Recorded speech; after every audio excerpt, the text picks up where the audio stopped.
Arestado ang isang driver ng ride-hailing app matapos hold upin ang isang Vietnamese. Ang biktima, ginahasap na raw ng kasabwat na sospek na bigla lang sumakay sa gitna ng biyahe. Nasa frontline ng balitang yan si Dave Abuel. Mag-aalas 4 ng madaling araw nitong Huwebes nang makunan sa CCTV ang kulay berdeng sasakyan na yan na papasok sa isang village sa Parañaque. Yan ang sasakyan na konektado sa isang ride-hailing app na binook ng isang babaeng Vietnamese. Sumakay ang biktima para sana umuwi sa kanyang bahay sa parehong lungsod. Pero imbes ihatid sa destinasyon, nagpaikot-ikot lang ang sasakyan.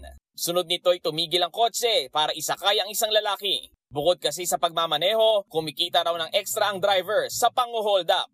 Parang meron sila ng arrangement na pagka may nabook sila sigurong babae, is merong isang lugar kung saan niya pipick upin yung kanyang kasabwat.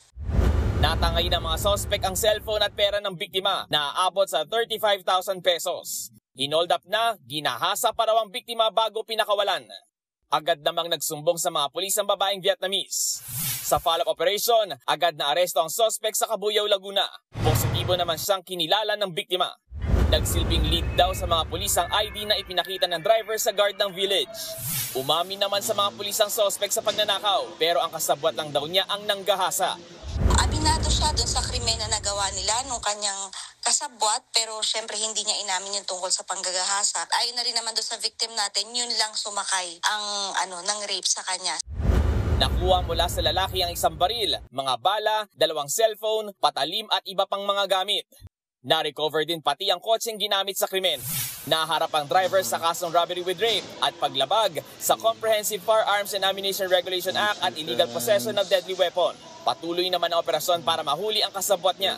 Makikipag-ugnayan din ang mga pulis sa ride-hailing app para malaman kung may iba pang pasaherong inireklamo ang driver. Nagbabalita mula sa Frontline, Dave Abuel, News 5.